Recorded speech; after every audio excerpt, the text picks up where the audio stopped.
Hello there, I'm Simon Rafe and welcome to Brown Bag Bible Study, the Bible study that you can do in your lunch break. Now this is an introduction to Scripture, which will give you some information that you might not have known and encourage you to read the Bible.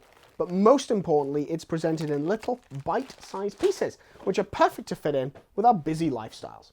Every week, I'm going to be concentrating on a small part of Scripture, either one of the 73 books of the Bible or a group of related books, and I'll be bringing you interesting facts and information to help you understand it.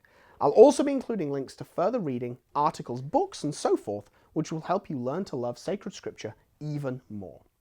This week, the second pastoral epistle, the epistle to Titus. Titus does not appear in the book of Acts, and we know little about him. However, from the letter written to him, it is clear that Paul left him in charge of the church on the island of Crete. This letter was written to him at about the same time as the first letter to Timothy, and for much the same purpose, to encourage him in the faith and to offer guidance on how to choose leaders for the church. The letter is less personal than the one to Timothy, but the central theme, message, and purpose are the same.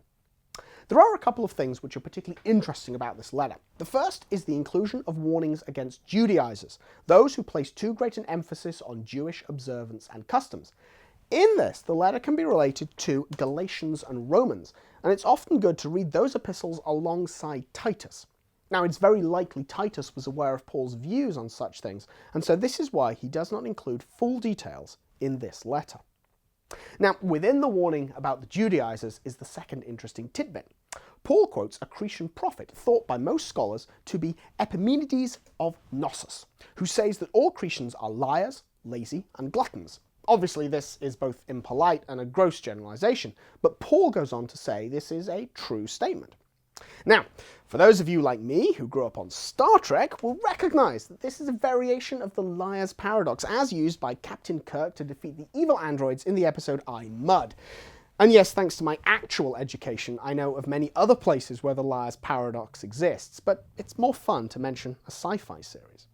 Anyway, if all Cretans are always liars and the person saying this is a Cretan, then that must be a lie, which means that not all Cretans are liars, hence the paradox. Now, it must be said that this is not, for reasons discussed in the additional reading, a true liar's paradox, but it is interesting to find Paul using it. The apostle is far too clever to not realize that this is some kind of paradox, and so we're left wondering if he's making a joke, an ironic statement, or something else. The letter to Titus should be read in the same way we read the first letter to Timothy, as a guide for good living and an encouragement in the faith. It is so very similar in many ways, it is good to compare and contrast the two, seeing how Paul offered the same advice to two bishops far apart, which shows the importance of consistent teaching and tradition in the early church. That's it for this week. Take a look at the additional reading, read the epistle to Titus, and maybe even catch a little bit of Star Trek. Next time, I'll be looking at the last of the pastoral epistles and the last of the letters of St. Paul, his second letter to Timothy. Until then, I'm Simon Rafe, and God bless.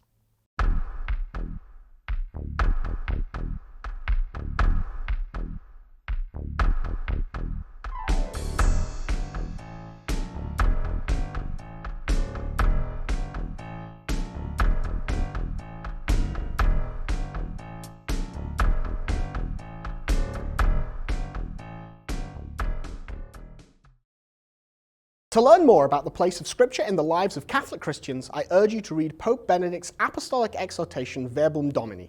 The Pope encourages all Catholics to read, learn, and love Scripture and to understand its relation to the Church. A link to this exhortation is included in the reading materials for every episode of Brown Bag Bible Study. Just click the link over there.